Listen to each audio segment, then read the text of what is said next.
Le Seigneur soit avec vous et avec votre esprit. Lecture de l'Évangile de Jésus-Christ selon saint Luc. Gloire à toi, Seigneur.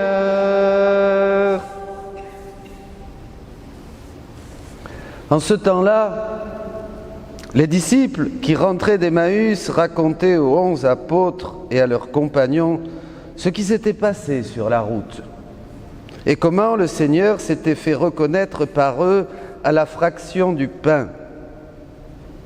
Comme il parlait encore, lui-même fut présent au milieu d'eux et leur dit « La paix soit avec vous ».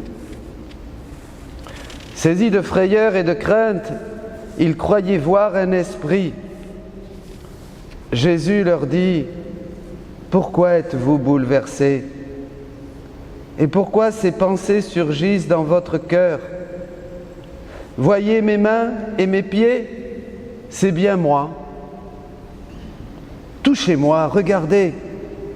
Un esprit n'a pas de chair ni d'os comme vous constatez que j'en ai. » Après cette parole, il leur montra ses mains et ses pieds. Dans leur joie, ils n'osaient pas encore y croire et restaient saisis d'étonnement. Jésus leur dit « Avez-vous ici quelque chose à manger ?» Ils lui présentèrent une part de poisson grillé qu'il prit et mangea devant eux. Puis il leur déclara « Voici les paroles que je vous ai dites quand j'étais encore avec vous. Il faut que s'accomplisse tout ce qui a été écrit à mon sujet dans la loi de Moïse, les prophètes et les psaumes. » Alors, il ouvrit leur intelligence à la compréhension des Écritures. Il leur dit « Ainsi est-il écrit que le Christ souffrirait, qu'il ressusciterait d'entre les morts le 3e jour, et que la conversion serait proclamée en son nom pour le pardon des péchés à toutes les nations, en commençant par Jérusalem. À vous d'en être les témoins. » On va chanter Alléluia. Acclamons la parole de Dieu. Alléluia, Alléluia, Alléluia, Alléluia, Alléluia, Alléluia, Alléluia, Alléluia.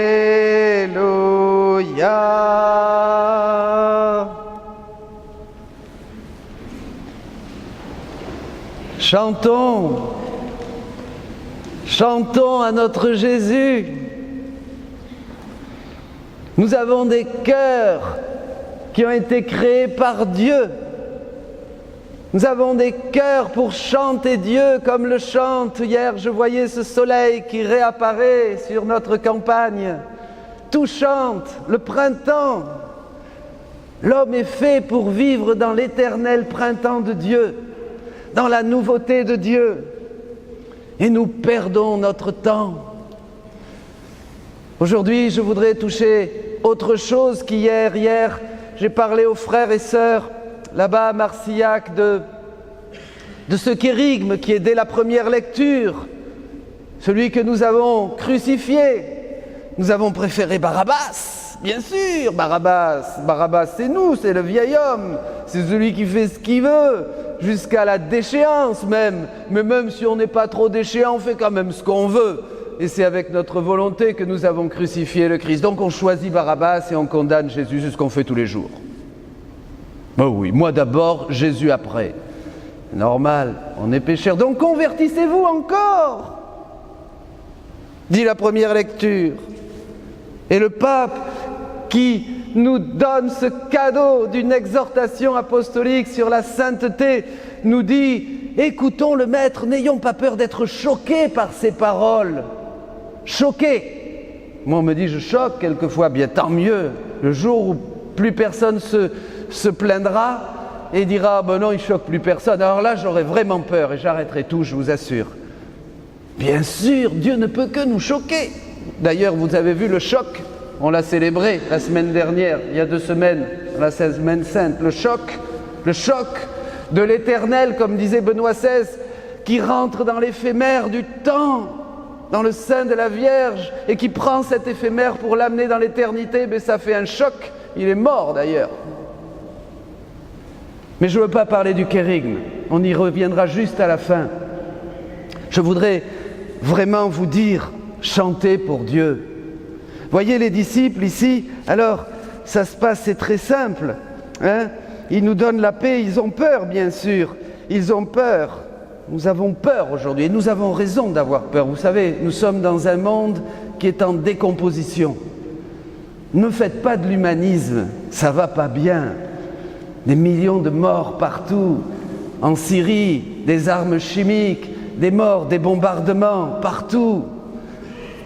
L'homme qui cherche le transhumanisme, qui veut intégrer des chips, des microchips et des machines et des choses dans le corps de l'homme. On touche à la matière pour en accélérer le processus et faire évoluer la matière dans une autre direction. On clone maintenant pour essayer de prolonger la vie le plus possible et bientôt on fera des hommes, des êtres sans âme. On touche, c'est le dernier, comme dit quelqu'un, scalpel sur la face du Père. Donc on entre dans ce qu'il est prophétisé dans la Bible, l'abomination de la désolation. On y est entré, bien sûr, on y est entré. Les chrétiens ne croient plus dans le Christ. On en a fait un héros national. C'est l'humanisme chrétien, finalement athée. Ça va être la nouvelle religion, dit le catéchisme même. Ça prépare cet impie qui va s'asseoir et faire une religion universelle et dire mais non, tu as la vie éternelle, t'inquiète pas, tu n'as pas besoin de t'humilier et de prier, qu'est-ce que c'est ça? Et au milieu de tout ça, le Christ qui vient. Ressuscité. Et qui dit, comme dans Exode 3,14, Ego eimi, je suis. Vous savez, frères et sœurs, le Christ ressuscité change, transforme, dit le pape, notre manière de penser, comme dit saint Paul. Parce que, et Jean-Paul II disait ça, c'est le je suis, l'éternel, donc Dieu, je suis, Exode 3,14, Moïse devant le buisson ardent. Hein, je suis celui qui suis, c'est l'éternel, hein, vraiment qui est là, qui veut rentrer dans le je suis de l'homme, c'est-à-dire dans mon existence. Moi, si j'existe, si vous existez, c'est parce que Dieu vous donne l'acte d'exister. Nous ne pensons pas à ces choses-là. Dieu nous donne l'acte d'exister, c'est pas normal d'exister. Nous sommes vivants, parce que Dieu est le vivant, celui qui existe, celui qui est, qui était, qui sera. Et Jésus est déjà, c'est dit, il est le même hier, aujourd'hui, demain, pour toujours. Notre vie, notre brève vie éphémère est un don de Dieu absolument extraordinaire. Et il faut faire quelque chose avec ce potentiel de la vie. Regardez les grandes usines, regardez les grandes entreprises, regardez. Oui, toutes les grosses boîtes, qu'est-ce qu'ils veulent? Augmenter leur production, augmenter leur potentiel, augmenter leur impact médiatique sur le monde. Et nous, les chrétiens, nous qui sommes ressuscités avec le Christ, nous qui avons en nous toute la puissance de Dieu, nous qui avons en nous le « je suis », Jean-Paul II disait « le je suis de Dieu entre dans le je suis de l'homme ». Ici, il y a un échange, nous devenons éternels. Nous sommes, et le Christ vient pour nous dire « regardez, touchez-moi, mangez avec moi, vivez avec moi, respirez avec moi ». il est tout. Il est tout. Il est partout. Vous n'avez pas besoin de courir pour aller le chercher, même à l'église, vous l'avez le matin, c'est lui qui respire en vous donnant l'air que vous respirez. C'est la respiration de Dieu, c'est lui qui nous donne la chaleur du soleil, c'est lui qui nous donne l'eau avec laquelle nous nous brossons les dents. Et il vient dans notre temps, et il dit « touchez-moi, palpez-moi ». Donc, le Christ ressuscité nous enseigne vraiment quelque chose de radicalement nouveau. Il nous dit qu'il est là, qu'il veut tout faire avec nous. Il veut changer, et nous, l'homme. Ah, l'homme. Vraiment l'homme. Qui le comprendra, dit la Bible. Le cœur de l'homme, dit la parole, est tellement ténébré.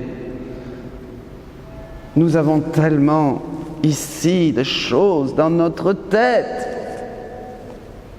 Vous vous rendez compte, je vous disais que les scientifiques disent que les chromosomes, là, ils se baladent là, au moment de la conception, mais ce n'est pas. Et puis là, un petit crachat, et puis ça y est, je ne dis pas un gros mot, et puis hop, ça fait quelque chose dont on peut disposer à notre guise, comme on veut, quand on veut. On peut même s'amuser pour voir si ça peut nous servir et utiliser même l'embryon après, pour gagner un peu plus.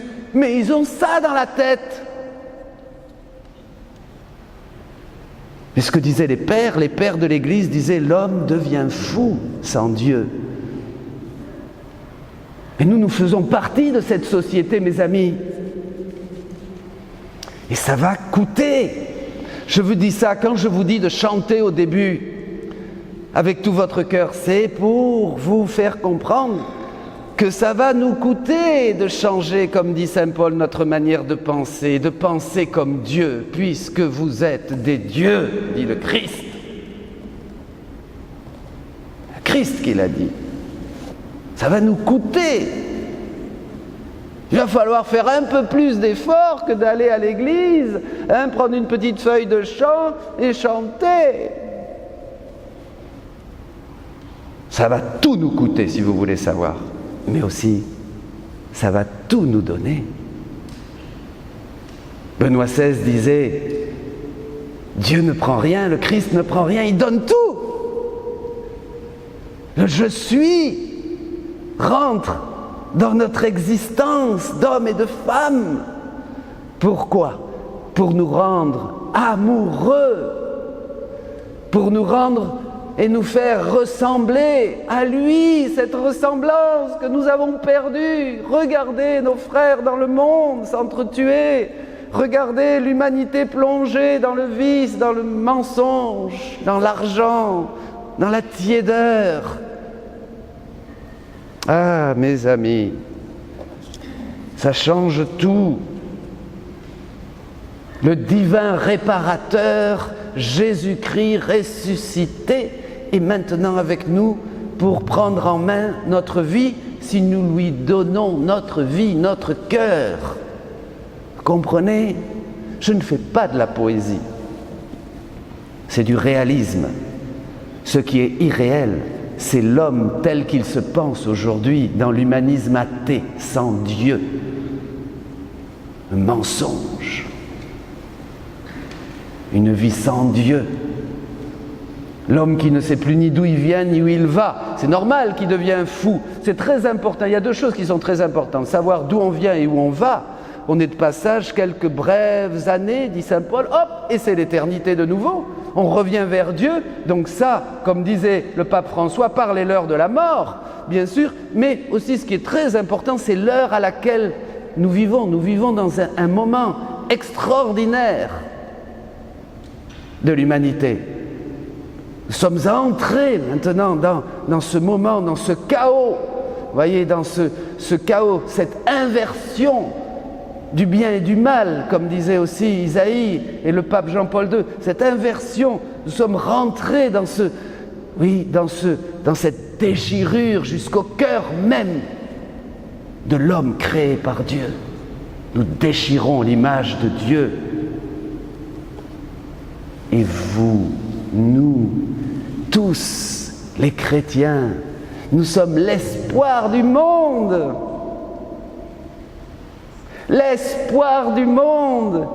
Touchez-moi, palpez-moi, regardez mes mains, regardez mes pieds. Vous avez quelque chose à manger?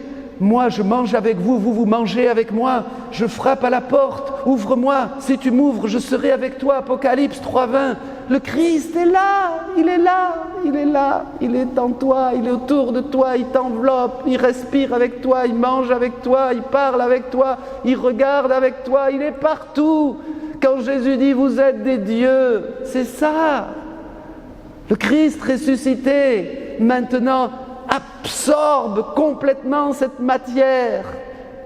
Et l'homme est en Dieu et Dieu est en l'homme. C'est extraordinaire, nous n'avons pas idée. Pourquoi? Parce que c'est des pensées qui montent. Pourquoi toutes ces pensées dans votre cœur, dit Jésus? Ce sont des pensées, on pense mal. Et il y en a qui se réclament d'être des penseurs. Mais quelle honte! Je l'ai fait moi aussi, pardon Seigneur. J'ai cru être intelligent sans Dieu, ou avec un petit peu de Dieu, un petit peu de poudre, vous savez, hein? Je mettais un peu de poudre du bon Dieu comme ça pour donner de l'apparence. Mais il y avait 99% de mensonges. Je le confesse. Jusqu'au jour où j'ai compris qu'il n'y a qu'une réalité. Le Christ qui illumine comme le soleil illumine la terre, qui illumine tout. Et que je ne peux pas vivre dans l'obscurité parce que si le soleil s'en va, je suis congelé, je meurs, je n'ai plus de vie. Donc je dois vivre continuellement sous les rayons du Christ.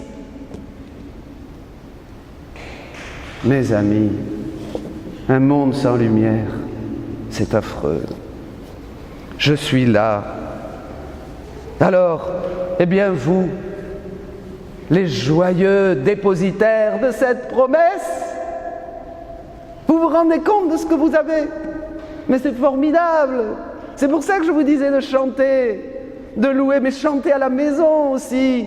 Prier, respirer. L'homme est le seul qui, en un instant, vous fermez les yeux, vous rentrez dans l'espace pur, virginal de votre sanctuaire intérieur. Je suis le temple, disait Jésus. Vous voyez ça, on n'y pense pas. On pense que la prière, donnez juste la prière, il n'y a qu'une règle. Donnez du temps à Dieu. 10 minutes, 15 minutes, 20 minutes. Ce qui se passe pendant ce temps, on s'en fout à la limite.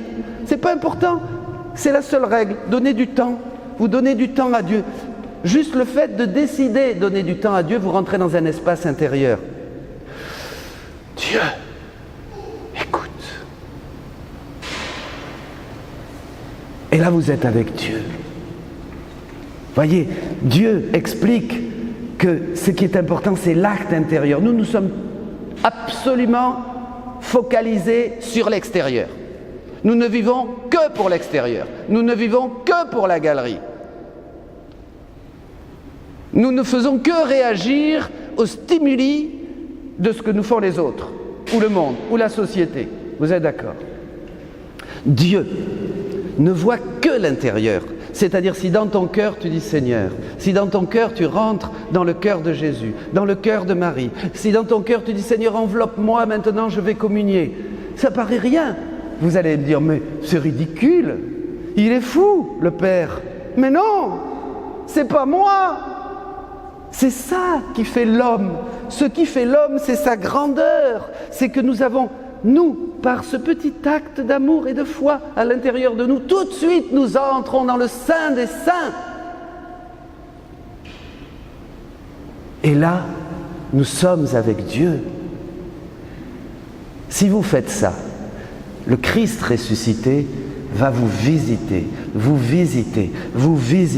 vous transformer, renouveler, comme dit la Bible, votre manière de penser. Il va vous remplir de joie, de louange, d'amour, de pardon, de miséricorde, de douceur, d'humilité, de pureté, de sainteté.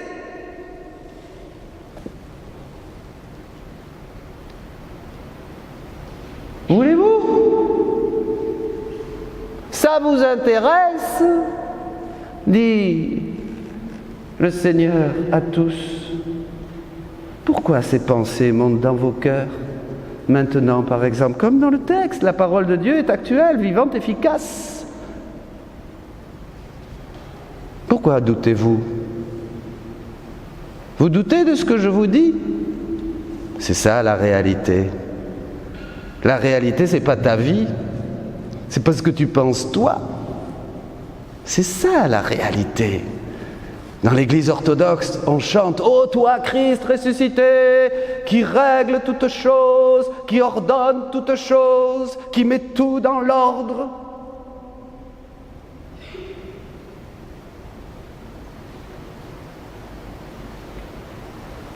Soyez témoins de ça. Ici. Soyez témoins. Et on revient au kérigme, et je termine avec ça. Proclamez Jésus. Ne faites pas seulement montrer l'exemple. Les gens ont besoin d'entendre. La foi vient de ce que l'on entend, dit l'apôtre. Les gens ont besoin d'entendre Jésus sauve, Yeshua. Les gens ont besoin d'entendre il est mort pour toi, son sang te lave et te purifie. Proclamez le nom de Jésus, mes amis. Ne vous contentez pas d'essayer de donner des bons exemples, vous n'en donnerez rien. Les gens ont besoin d'abord de voir des portes vivantes, des portes ouvertes, c'est-à-dire des hommes et des femmes qui sont saints de la sainteté même de Dieu. Soyez heureux. C'est le bonheur. C'est le bonheur. Christ est ressuscité. Alléluia. Christ est ressuscité. Alléluia. Soyez bénis. Vous avez hérité la bénédiction, dit Saint Pierre. Bénissez le monde entier en leur disant Jésus est vivant. Amen.